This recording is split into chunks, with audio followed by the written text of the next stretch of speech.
مدینہ منورہ وہ بابرکت شہر تھا جہاں رسول اللہ صلی اللہ علیہ وسلم نے ہجرت فرما کر اسلامی معاشرے کی بنیاد رکھی، مگر اس وقت مدینہ کے حالات آسان نہ تھے۔ مہاجرین مکہ سے سب کچھ چھوڑ کر آئے تھے۔ ان کے پاس نہ گھر تھے، نہ زمین، نہ مال، اور نہ ہی پانی کے مستقل ذرائع۔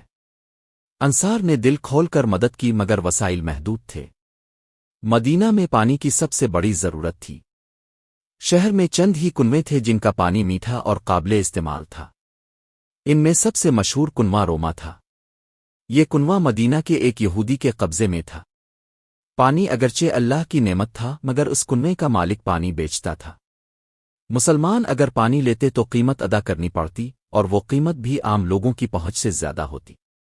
گرمی کے دن مدینہ کی تیز دھوپ، دور دور تک پانی کی کمی، اور پھر پانی کے لیے قیمت ادا کرنا، یہ سب مسلمانوں کے لیے ایک بڑی آزمائش تھی، خاص طور پر غریب مہاجرین کے لیے جن کے پاس کھانے کو بھی پورا نہ ہوتا۔ پانی خریدنا بہت مشکل تھا۔ رسول اللہ صلی اللہ علیہ وسلم کو مسلمانوں کی یہ تکلیف سخت ناگوار گزرتی تھی۔ اب امت کے حال سے بے حد غمگین رہتے تھے۔ ایک دن اپنے صحابہ کرام رضی اللہ عنہم کو جمع فرمایا اور پانی کے مسئلے کا ذکر کیا۔ پھر اپنے وہ تاریخی جملہ ارشاد فرمایا جس نے حضرت عثمان غنی رضی اللہ عنہ کے دل کو ہلا دیا۔ رسول اللہ صلی اللہ علیہ وسلم نے فرمایا، کون ہے جو کنواں روما خرید کر مسلمانوں کے لیے وقف کر دے؟ اللہ اس کے بدلے اسے جنت میں اس سے بہتر کنواں عطا فرمائے گا۔ یہ بات کسی معمولی صدقے کی دعوت نہ تھی، یہ بہت بڑی قربانی کی پکار تھی۔ کنواں روما معمولی قیمت کا نہ تھا، وہ مدینہ کا سب سے قیمتی کنواں تھا جسے روزانہ خوب آمدنی ہوتی تھی۔ اسے خریدنا ہر کسی کے بس کی بات نہ تھی۔ مجلس میں خاموشی چھا گئی۔ صحابہ کے دلوں میں خواہش ضرور پیدا ہوئی مگر اتنی بڑی رقم ہر کسی کے پاس نہ تھی۔ کسی کے پاس نیت تھی مگر طاقت نہ تھی، کسی کے پاس جذبہ تھا مگر وسائل نہیں تھے۔ اس مجلس میں حضرت عثمان غنی رضی اللہ عنہ بھی موجود تھے۔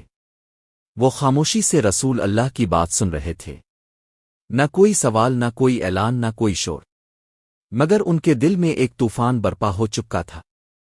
حضرت عثمان مالدار ضرور تھے مگر ان کی دولت دل پر حاوی نہ تھی۔ مال ان کے ہاتھ میں تھا، دل میں نہیں۔ رسول اللہ کا ایک جملہ ان کے لیے کافی تھا، جنت کا وعدہ، اور وہ بھی رسول اللہ کی زبان سے، یہ ان کے لیے دنیا کی ہر دولت سے بڑھ کر تھا۔ حضرت عثمان غنی رضی اللہ عنہ نے اسی وقت دل میں فیصلہ کر لیا، یہ کنواں مسلمانوں کے لیے ہوگا چاہے مجھے اپنی بڑی دولت ہی کیوں نہ خرچ کرنی پڑے۔ مجلس ختم ہوئی، لوگ اپنے گھروں کو چلے گئے، مگر حضرت عثمان سیدھے اس یہودی کے پاس جانے کا ارادہ کر چکے تھے جس کی ملکیت میں کنواں روما تھا۔ یہ فیصلہ آسان نہ تھا، یہ محض ایک خرید و فروخت نہیں تھی بلکہ دنیا کو چھوڑ کر آخرت کا سودا تھا۔ حضرت عثمان غنی رضی اللہ عنہ مدینہ کی گلیوں سے گزرتے ہوئے اس کنویں کی طرف روانہ ہوئے جسے کنواں روما کہا جاتا تھا۔ سورج ڈھلنے کے قریب تھا مگر گرمی کی شدت ابھی باقی تھی۔ کنویں کے پاس لوگوں کی ایک قطار لگی ہوئی تھی، ہر شخص پانی لینے کے لیے اپنی باری کا انتظار کر رہا تھا، اور ہر ایک کے چہرے پر مجبوری اور پریشانی نمایاں تھی۔ کنویں کا مالک ایک یہودی تھا، وہ لوگوں کو دیکھ رہا تھا اور پانی دینے سے پہلے قیمت وصول کرتا تھا۔ جو ادا کر سکتا تھا وہ پانی لے لیتا، اور جو ادا نہ کر سکتا وہ خالی برتن واپس لے جاتا۔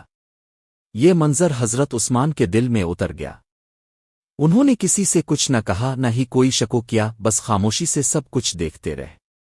پانی اللہ کی نعمت تھا مگر اسے تجارت بنا دیا گیا تھا۔ حضرت عثمان کے دل میں امت مسلمہ کی حالت دیکھ کر درد پیدا ہوا مگر اس درد میں بھی صبر اور سکون تھا۔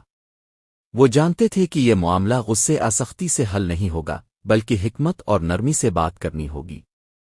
حضرت عثمان غنی رضی اللہ عنہ کنویں کے مالک کے قریب گئے، سلام کیا اور نرمی سے بات شروع کی۔ انہوں نے اس سے کنویں کے متعلق دریافت کیا، اس کی آمدنی کے بارے میں پوچھا اور پھر اصل بات کی طرف آئے۔ حضرت عثمان نے کہا کہ وہ یہ کنواں خریدنا چاہتے ہیں تاکہ لوگ بلا قیمت پانی لے سکیں۔ یہودی کو یہ بات ناگوار گزری، وہ اچھی طرح جانتا تھا کہ یہ کنواں کتنا قیمتی ہے۔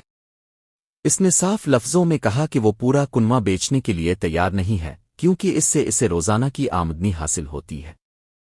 اس نے یہ بھی کہا کہ اگر کنواں بیچ دیا تو اس کا گزارا کیسے ہوگا؟ حضرت عثمان نے اس کی بات خاموشی سے سنی، نہ تکرار کی نہ آواز بلند کی۔ انہوں نے اس کے خدشات کو سمجھا اور پھر نرمی سے جواب دیا کہ وہ اسے مناسب قیمت ادا کرنے کو تیار ہے، مگر یہودی اپنی بات پر قائم رہا۔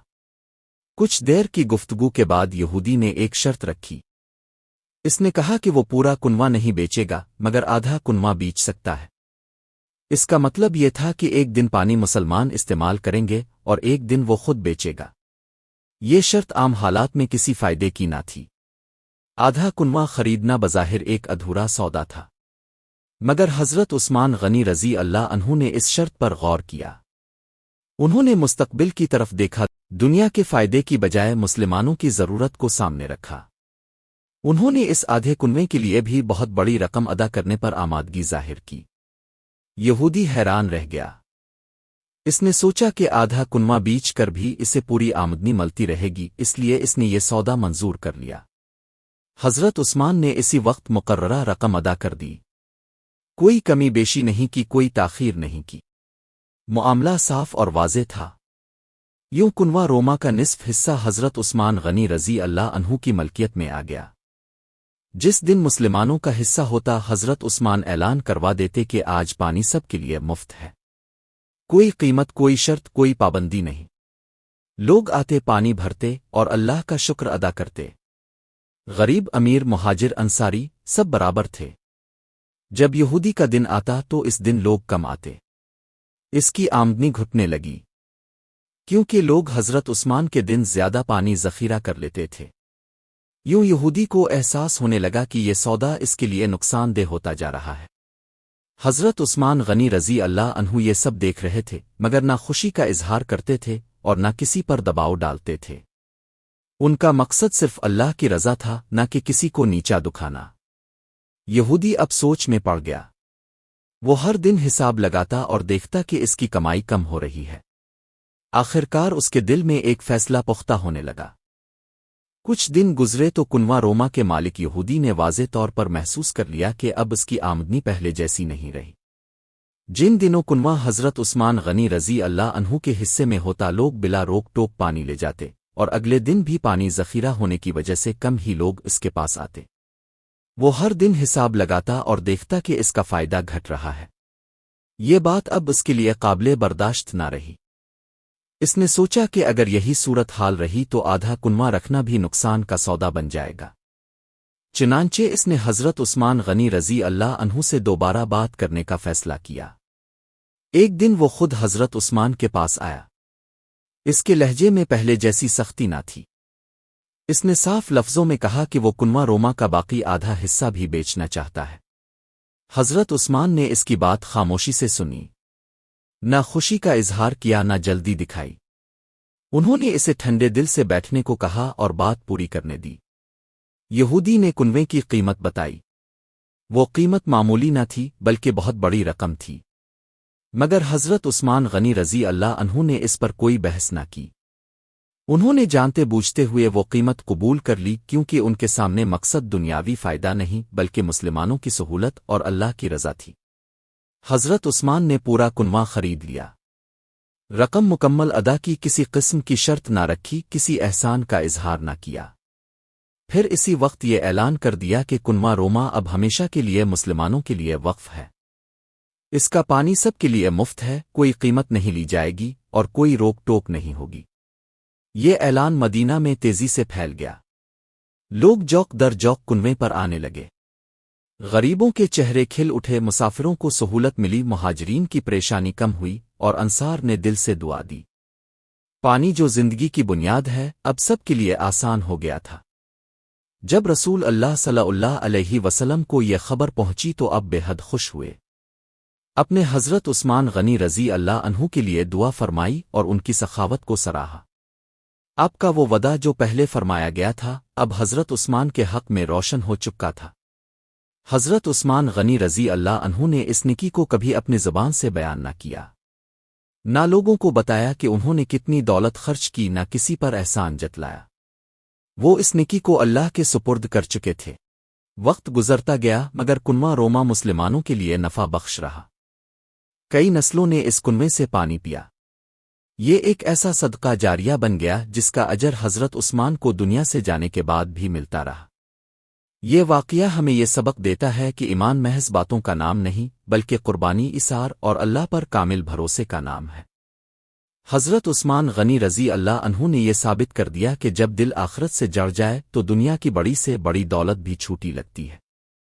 انہوں نے کنواں نہیں خریدا بلکہ مسلمانوں کی آسانی خریدی۔ انہوں نے پانی نہیں دیا بلکہ زندگی دی، اور انہوں نے مال خرچ نہیں کیا بلکہ اللہ کی رضا حاصل کی۔